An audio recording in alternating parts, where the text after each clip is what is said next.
It's a good day and a good life mga kabayan, mga katusok. Ito po ang inyong abang lingkod, si Angel from Saudi Arabia. Nagbabalik na naman po tayo para gumawa ng isang kaida or mujassam. Mujassam sa Arabic. Ang gagawin natin ay all baby roses. Dahil ang aking mga customer mahilig sa mga baby roses para ibigay sa kanila mga baby. Uy, sinong may baby doon? Sana all may baby, ano? Hindi. Ito po ay dadalhin niya sa kanyang loved one na nasa ospital. Pero may ginto, Saan ka pa? Dadalaw lang na ospital, may ginto pa. Siyempre ngayon, nagkat na po tayo ng ating masindyana na ginawa nating style padahon. Magmula sa taas hanggang pababa ay ginawa nating padahon siya. Medyo malaki yung nasa taas hanggang sa palit ng palit hanggang sa baba. And then, yung ating baby roses na pink ay itinusok natin ng medyo paoblong. Ayusin lang po natin siya ng paoblong at tapos ulitin na lang po natin siya uli para maging doble.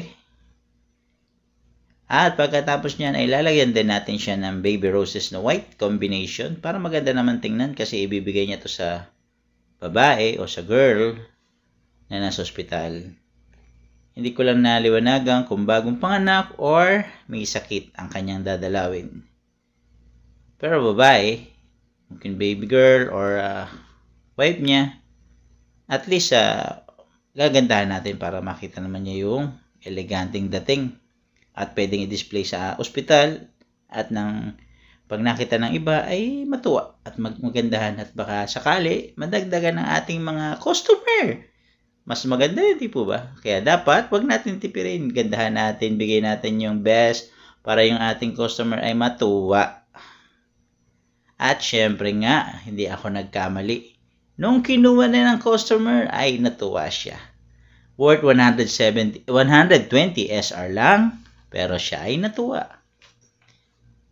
Ang sabi niya kasi, ay malaki pala. Akala ko maliit lang yung mangyayari sa 120 SR. Sabi ko, akong bahala kasi regular customer naman siya, kaya ginandahan natin syempre.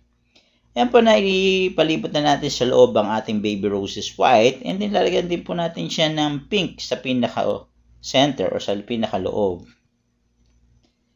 At pagkatapos natin yan, ay lalagyan natin yan ng tangkay. Tangkay ng baby roses dun sa bandang gilid, sa may tabi ng sabitan ng ginto. Para yung espasyo ay makuha at yung design ay maging maganda-ganda naman.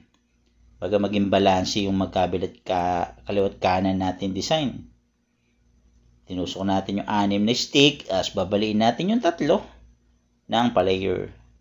Parang style lang. Baga masabi lang may style lang ating gawa. Kahit medyo mura yung ating sistema ng bulaklak ay maganda ang kalalabasan. Ayan po, natapos na po natin ang baby roses mujassam o kaida worth 120 SR with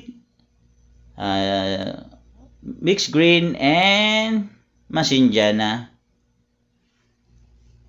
I hope nagustuhan nyo po ang aking gawa. Paki-like and share and follow naman po.